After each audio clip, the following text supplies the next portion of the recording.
चाहते हैं इस भारत में एक दिन आज हम घोषणा करके कहते हैं आज तो हमारी क्षमता नहीं है, आज तो इतनी सामर्थ्यता नहीं है, जितनी है कम नहीं, इतना दिया सरकार ने मुझको जितनी मेरी औकात नहीं, जितनी औकात नहीं। आज तो क्षमता नहीं है, लेकिन व्यासपीठ से हमारा प्रण है कभी इसी मंडप में हम 1100 बेटियों का घर बसाएं। कभी जब भगवान कृपा करें, हमने अपनी बहन के विवाह में भोगा, हमने अपनी बहन, हमारा पुराना घर अलग जगह है, नया घर दूसरी जगह है। नया घर में जब हम गए थे तो पुराना घर बरसात में गिर गया, तो माता पिताजी हम डेरा लेकर के, एक छोटा सा कमरा था समाज सेवा पर, उसमें डेरा डाला था, बरसात में उसी में रहते थे, उसी में हमारी बहन का विवाह हुआ था। हमने जो सहा वो दुनिया ना सहे, हमने जो दुख भोगा वो दुनिया ना भोगा, हमने जो अवहेलना सही वो दुनिया ना सही। आज बताना नहीं चाहिए, पर हम आज रह नहीं पा रहे, अपने आप को कंट्रोल नहीं कर पा रहे। हम जिस मकान में रहते थे वहां पूरे गांव के लोग गंदगी चल बरसात में जब मकान गिर गया तो हमने खुद अपने हाथ से साफ किया मकान, उस कमरे को साफ करके डेरा डाला। 2 दिन तक भोजन माने स्कूल में बना। यहाँ हमारे गांव के लोग भी बैठे, बहुत तरीके से जानते होंगे, गांव के लोग भी बैठे, सबको पता, हमारे सामने भाभी जी का परिवार पूरा सब लोग बैठे हैं। तो इनके सामने ये कह रहे हैं कि जब भी बचपन से ही हमारे गांव में एक महामाई माता कहलाती, वहां हनुमान जी, जब तक हम उस घर में रहे तो चक्की वाले हनुमान जी के पास रोज जल चढ़ाने लगे। संजू को याद होगा, यहाँ हम जब दूसरे घर में आए, छोटे से कमरे में समाज सेवा का भवन था, वो भी 2 कामरे का, उसमें पूरे गांव के लोग नित्य क्रिया करने तक जाते हैं। तो उसमें जब कमरा था, पिताजी की सामर्थ्यता थी, उसी में जब हम रहे, इसीलिए तो हमने फिर चाह करके जानबूझ करके, अभी तो नहीं बना पाए, अभी तो जैसा ठीक है, पर हमारी इच्छा एक बार है हम अपने माँ पिता के एक छोटा सा भवन बनाए ताकि हमारे माँ बाबू से रहे। कामनाएं वो बात अलग है, तो हमारी आत्मिक इच्छा माता। तो हम आपको बता रहे थे महामाई माता में हनुमान जी रोज 4 बजे सुबह, जब पूरा गांव सोता था, 4 बजे सुबह वहां जाकर के हनुमान जी महाराज के सामने बैठते थे और बागेश्वर धाम में दर्शन करते थे। बस एक ही बात कहते थे, कभी कृपा करना, कभी ध्यान आए हमारी तो हम अपनी नजर और देख वो बैठा दिया, ले बना पर्चा लगा दरबार कर कथा। भगवान बहुत दयालु है, इस कलिकाल में हनुमान जी जैसा दयालु कोई नहीं, हनुमान जी जैसा दया। हम तो अपना अनुभव के दुनिया का नहीं, दुनिया ने क्या जाना क्या समझा हमें खबर नहीं। हमारा अनुभव कहता हनुमान जी जैसा दाता न हुआ है न हो सकता है, हनुमान जी जैसा भगवान हुआ। सबके लिए कोई कुछ होगा, हमारे लिए तो लोग कहते हम क्या कहते हैं, हम तो हनुमान जी के नाम पे खाते, हनुमान जी के नाम पे, हनुमान जी के नाम पे ही खा रहे हैं, पर उसकी कृपा। लेकिन हम खा रहे हैं, हम दक्षिणा लेते हैं, लेकिन अपने सुख के लिए दक्षिणा कभी नहीं लेते हैं, अपने सुख चैन के लिए नहीं। हम कथा की दक्षिणा लेते हैं, हाँ हमारी दान पेटियों में दान आता है, लेकिन कभी हमने मंदिरों का निर्माण नहीं किया। हम साल भर के लिए जुटा जुटा करके रखते हैं। 1 रुपया अगर कोई यहाँ वहां कार्यकर्ता कर दे, हम लड़ पड़ते हैं कि वो हमारा नहीं है, बेटियों का। कई बार छोटे छोटे लोग, कई बार हमारे बच्चे चोरी तब कर लेते, हम जान भी जाते, समझ भी जाते, हम उनको बस यही अकेले में समझाते कि देखो हमारा नहीं है, बेटियों का है, तुम हमारी चोरी कर लो, हमारी बेटियों का भाग। लेकिन कभी भगवान ने चाहा ना, हम तो यही प्रार्थना करते आज की कथा में जितने लोग बैठे, जो हमने भोगा हनुमान जी साक्षी है, कभी तुमको न भोगना।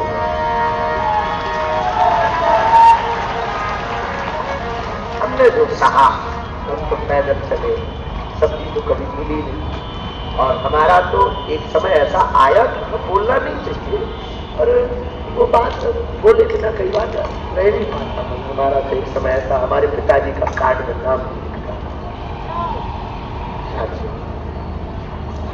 हमको आज भी एक याद है, वो चर्चा करने योग्य नहीं है। पर एक किसी सज्जन के यहाँ पर एक फंक्शन हुआ था, पूरे गांव का निमंत्रण हुआ था, हमारे पिताजी का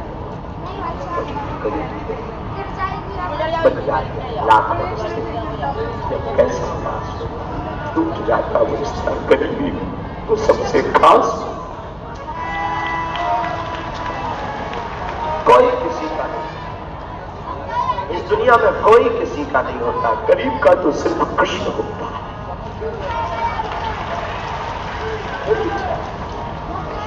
गरीब का सिर्फ गोविंद होता है, गरीब का तो सिर्फ परमात्मा होता है। हमारे मंचों पे भी यही होता है।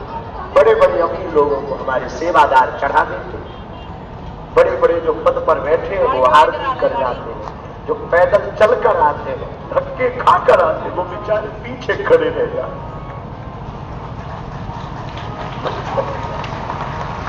मंच तक नहीं आता, कोई अमीर को धक्का नहीं मारता इस देश से। हमारे बागेश्वर धाम में भी हमारे सेवादार अमीरों को धक्का नहीं मारते, उनको धक्का मारने जितनी ज्यादा औकात।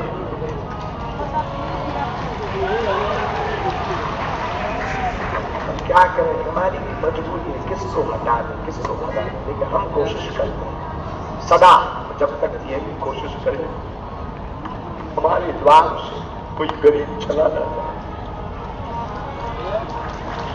इसका कोई नहीं करेगा। भगवान से प्रार्थना करते हमारी मति ठीक बने। साधु बनना तो सरल है, प्रसिद्धि पाना सरल है, पर प्रसिद्धि को बनाए रखना बहुत कठिन है। साधु बने रहना बहुत कठिन है। इस रास्ते में बहुत जंजाल है। कोई हमसे पूछेगा कभी कि मुझे दरबार लगाना है, तो हम उसको यही कहेंगे कि दरबार तो लगाना, कभी भीड़ मत जुटा।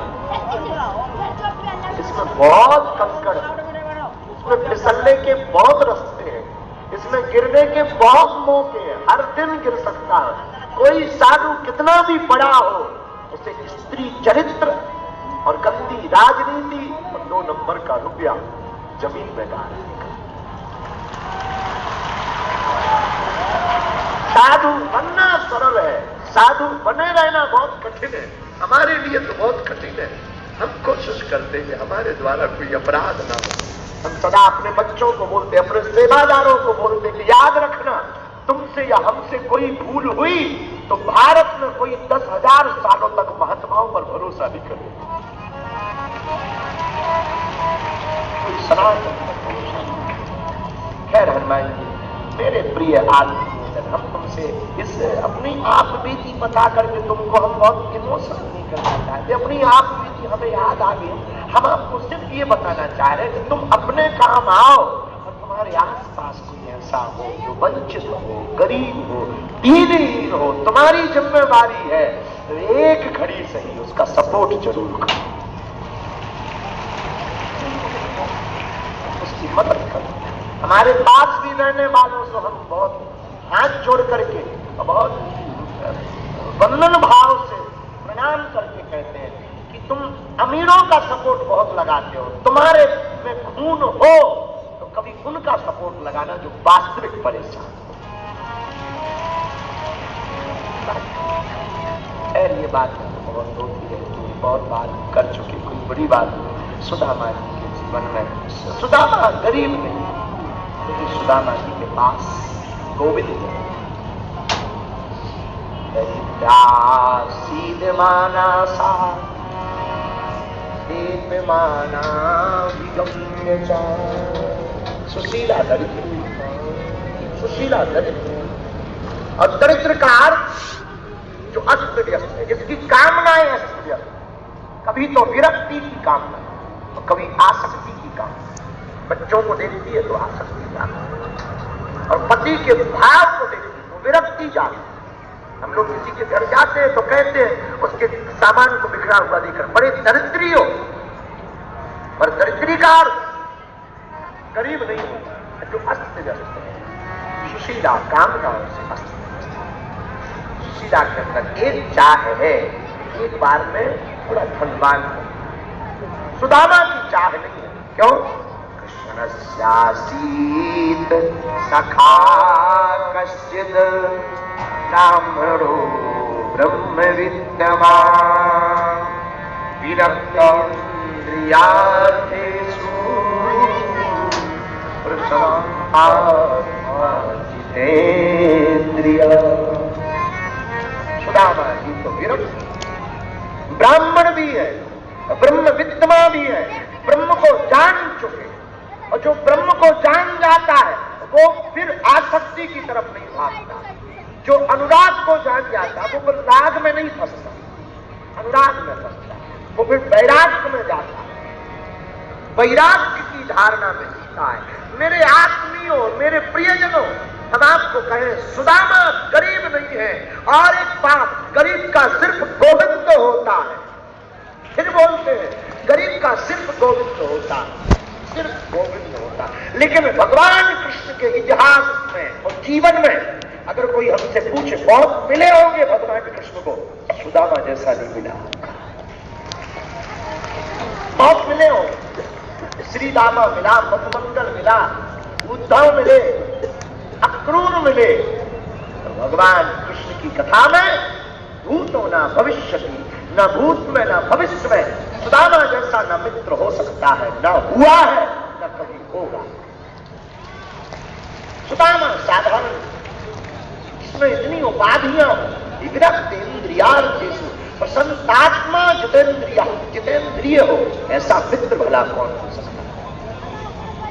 कहां ऐसा मित्र होगा कि जिसका मित्र राजा बन गया हो और वो धन्यवाद देने तक न गया? बन गए राजा तो बन गए, हमारी चाह नहीं है तुम्हें राजा देखने की, हमारी चाह तो मित्रता बरकरार रहे। इतना त्यागी मित्र, वरना हमारे जमाने में, इस जमाने में किसी मित्र का कोई विधायक बन जाए तो वो फोटो खिंचाने से नहीं चूकता। और सुदामा को देखो, मित्र राजा बन गया, बन गए, भूल गए कि वो राजा भी है कि कोई है, मित्र है, इतना काफी। सुदामा का त्याग है, इसलिए तो भागवताकार ने नाम लेना उचित नहीं समझा। पत्नी का लिया, सुदामा का नाम लेना उचित नहीं समझा कि इतने बड़े त्यागी महापुरुष का नाम लेकर के अपने श्लोक की गरिमा को कम किया। नाम नहीं लिया, सिर्फ लक्षण बता करके कहा कि तुम में दम हो तो पहचान। भागवत के 10वें स्कंद के 80वें अध्याय का 6वां श्लोक कहता है, कृष्णस्यासीत सखा कश्चिद ब्राह्मणो ब्रह्मविद्यमान् विरक्तेन्द्रिया